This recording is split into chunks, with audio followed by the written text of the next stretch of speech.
94 Walf Sénégal dellu si di leen siyaar di siyaare mboolem koy toppal 94 Walf Sénégal seen analyse chronique yi nga xam ne leen koy defal saa su nekk ci réew mi ak bitim réew ñu ngi leen di jaajëfal bu baax te di leen siyaar woy leen di toppal 94 Walf Sénégal Boy Ndour ministre de la jeunesse lan mooy ministre de la jeunesse yow mi da xamoo ko la muy tekki dëgg xamoo ko yow ñu teg la ci kanamu ndaw ñi nga war a jàppale ndaw ñi ñaan ngay jàppale mooy ñi nga xam ne dañoo jàng ba am ay diplôme voilà yor seeni CV yëpp wala seen bopp am xam-xam ñu mën a doxal am réew nga bàyyi leen fa dem seeti ay mbër yoo xam ne sa waay kenn xamul lu ñu xam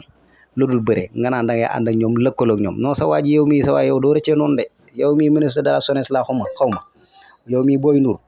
sa waay yow li ñu teg dafa metti de yow Sénégal ni mu amee ay boromi xam-xam Sénégal ni mu amee ay boromi lijaasa Sénégal ni mu amee ñu am compétent nekk ay ndaw nekk ay xale jàng macha allah seen bopp yëpp di xam-xam nga bàyyi leen fa ni leen fa ñukk di def loola neex ñu teg la ci kanam ngay xeebar ñu naan ministre de la jeunesse yow kan xamoo ministre de la jeunesse lan lay jëriñ xamoo ko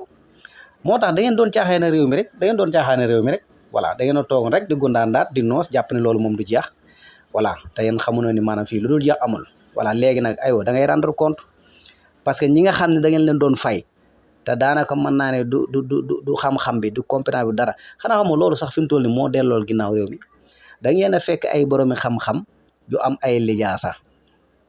am xam-xam jàng ba sonn mën a développer réew mi ci seen xam-xam ngeen bàyyi leen fa dem jëli ñoo xam ne ni xaala wala kasi leen xamuñu ko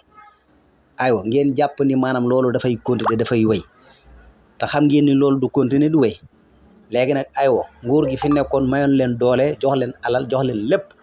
ngeen mën cee jàppale sénégalais yi jàppale ci jeunesse bi parce que yéen a nekk leader yéen a nekk ci kanam defu leen loolu ngeen di gundaandaat di noos jàpp ne loolu mooy way léegi loolu jeex na aywa léegi lan ngeen di teg ci taabal ji moo tax maanaam yéen ci seen jëmbi bopp sax amu leen xam-xam yéen ñi jiitu ñu leen ëpp xam-xam a nekk ci banc de touche bi téeméeri junni yoon vraiment man daf ma metti ba ci kanamu yàlla ndax xool fii ñaata xale fi jàng ba yey seen i kayit yor ay programme yor ay projet yoo xam ne mën noonoo doxal réew mi ngeen bàyyi leen fi dem di jëli ji ay mbërëg yu kenn xamul internet bi la de waaw vidéo yaa ngi ci internet bi yaa ngi koy voilà en tout cas lu ci mën a am da ngeen rendre compte parce que wax dëgg fa yàlla mett nañu ba fa kanamu yàlla adduna bi ak fi mu toll ak technologie ak wax dëgg yàlla moyens yi nga xam ne ni mi ngi ci internet bi ak ci jeunesse bi nga xam ni maanaam seen bopp yi dafa fees dell ba pare rek ñu am xam-xam jàng maîtriser li ñuy def bu baax a baax tatunuwun lambutuwun yéen ñu teg leen ci kanamu jeunesse bi ngeen ni tatandoo ko lambatu parce que lambatu lañ ko mën a tudde ndax yow buñ la jiitalee ci kanam jàpp ne yow borom xam-xam nga yow yaa ëpp xam-xam ñi nga xam ne ay ndaw lañ kan yow